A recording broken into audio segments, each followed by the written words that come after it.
Hey, it's me, MLB. Here is your weekly one-shot. This is Midnight with a male listener. So as with my other male listener stories, I'll be referring to you as YN, just so I can get into that male headspace, but I do hope you enjoy it. So without further ado, here is On Me, Midnight ex-male listener. The somewhat coarse wood dragged the first layers of stress from her body as her delicate fingers lightly touched it and then pressed inwards to push the bar door open. With a little force, she managed to open it enough to step in, her second layer of stress being swept away by her being in the lively chatter of the place. With a smile playing on her lips, Nemuri Kayama, also known as the hero Midnight, entered with curvaceous hips swaying to the sounds of chatter as she approached the bar counter. She took a seat in her usual spot, which didn't go unnoticed by you, but you were far too unenthused by her presence to greet her with overt excitement like your other colleague. "Hey, Nemuri," your other male colleague greeted the attractive hero brightly. "What can I get ya?" "YN knows my usual," the sultry woman replied, and you had to hold your eye roll in check as you cleaned out one of the beer glasses. You refused to look at her. You knew her type. You'd seen her many times before in here, and she seemed to be doing a line for you, always trying to get you to talk, always trying to flirt with other guys and make comments that she thought would get you into the conversation. Sure, she was sexy as hell, and you probably would have given her a shot, if she wasn't such a floozy. You'd pegged her as an egotistical, full of herself, and loose. No thank you. "Sex on the beach," you replied to your colleague without skipping a beat, but still without looking at her. "Oh, you make it sound so much better when you say it," Nemuri flirted. You paid her no heed. Your colleague nodded and got to work making Nemuri's drink, while you continued to clean glasses. You kept your eyes on your work, but you could tell she was watching you keenly, waiting for an opportunity to say something. "Here's your drink," your colleague said happily to her, passing the drink over the counter to place it on the placemat in front of her. "Thank you, sweets," she said, picking up the glass gently and placing the edge of the glass to her lips. "Won't you have a drink with me?" she asked you, half lidding her eyes as she spoke. "Sex on the beach is so much better when it's with someone." You turned your back to her and placed the now clean glasses down in the glass rack. "No thanks," you replied in a cold voice. "Oh, you just need to lighten up, baby," she cooed sweetly, taking a sip before placing it back down on the tabletop. You just ignored her, hoping she would go away. She definitely wasn't going away, and kept trying to talk to you while she sipped on her drink. Pretty soon she had finished that one, and asked for a second one of the same drink, then downed that one, and then asked for a gin and tonic. Once she had finished that one, she was starting to look a little worse for wear, and her vulnerabilities were starting to show. "Hey," she said in a bit of a wobbly voice, her voice being heard a lot easier now that the bar was starting to quieten down a bit. "Why won't you even look at me?" You'd been pretty much avoiding eye contact with her all night, and she had definitely noticed. Now that she was supercharged with liquid courage, she was starting to ask unfiltered questions. "Now that I can speak straight with you," you said firmly, finally turning and making direct eye contact with her, "I'll be honest. I don't like you and I find your persistence annoying." "Well," she said with drunken surprise, "I didn't understand any of that. Why don't you kiss me and maybe I'll understand it a bit better?" You grunted your displeasure and turned away again. "What was I expecting?" you thought with a small shake of your head.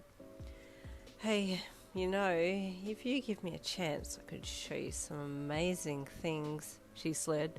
"I could take you right here and now if I wanted to, you know. You could be under my spell. You would love it." "Go for it then," you said dryly, cleaning up as you walked around the bar. "Oh, you want to play that game?" she slurred, standing up on wobbly feet and grabbing for her sleeve, then tugging on it to release her quirk. You looked over and smirked back as she stood there smirking at you, then grinned when she frowned. "Why isn't it working?" she asked with confusion, when her usual time for her quirk to work had lapsed and you were still upright and in your right mind. "I'm immune to it," you replied, still with smug smirk plastered across your face. "Now, if you'll leave me alone, I'll call you a cab and send you home." "I don't want to go home," she huffed, plopping heavily down into her seat again and slumping her head into her hands. "Do you know what it's like to be me?" "I bet you think it's amazing, right?" you replied with a bit of bite as you picked up a keg and shifted it out of the way. "Wrong," she slurred. "It's the worst. I should have had a man by now, but I'm getting to an age where I can't turn back time. Time's running out." You looked over at her as she stared sadly down into a half-drunken drink in front of her.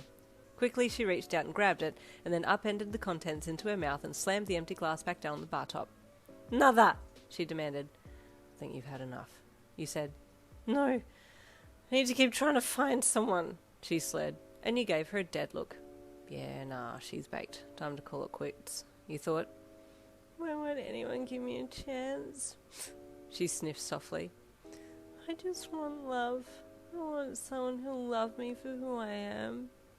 This was a softer side to her that you hadn't seen before, and suddenly, instead of seeing this self-important, overly confident hero, you saw a broken and lonely woman, and you softened just a little. Before you could say anything, though, a tall, somewhat good-looking guy walked over and sat down next to Nemuri. At first she didn't notice him, she was so lost in her own distress, but when he cleared his throat, she looked across at him. Hi, he said with a friendly smile, leaning down on the counter with his elbows and making eye contact with her. She hummed, then looked back down again. Couldn't help but overhear that you wanted another drink, he said casually. I'll gladly buy you another. No, it's okay, she said sadly. Ryan says I've had enough. But what do you want? He asked, sliding a hand across and stroking the back of her hand that was resting on the counter. She pulled her hand away immediately and looked at him. No, she said. Oh, surely you want another hottie like you. You got too much life to live. Go on, have another one on me, he coaxed. No, she said again, not being able to get much more out than that. You were keeping an eye on the situation, but didn't feel like stepping in just then, lest Nemuri think that you were her shining knight in armour and latch onto you. Well, do you want to tell me what's on your mind then? He asked, sliding himself and his chair a little closer to her, almost touching his shoulder to hers. Not really, she replied, still looking down at the countertop. You didn't want to admit it, but this guy was starting to get a little too close for your liking, and you also didn't like that she was clearly telling him no and giving clear signals that she wasn't interested, yet he kept on trying his luck. What if you come back to mine? We can sit down with some wine and talk about it, he offered, leaning his head over to her ear to speak a little more softly to her. No, she said with a sad shake of her head. Come on, let me help you up, he said, standing up and reaching his hand around her elbow to help her up. This was when it hit the limit for you, and you couldn't just stand by and watch, so stepped over and reached your hand over the counter and grabbed a decent hold of the guy's sleeve. Hey, you said in a stern voice. Back off. Let her go. Nemuri hadn't even tried to stand, but had let the guy lift her arm up and was still sitting there dejectedly. The guy looked at her, then at you, and then tried to shrug you off. Back off, man. Just coming home with me, he said firmly, but you wouldn't let go. No one wants me, Nemuri said softly, and you turned to her. You'll stay here with me until I can get you home safely, you said firmly to her. It's not exactly the same as the previous one-shot, Doyen, but I hope that you're at least a little bit interested to come back for the next part next week. I'll see you then.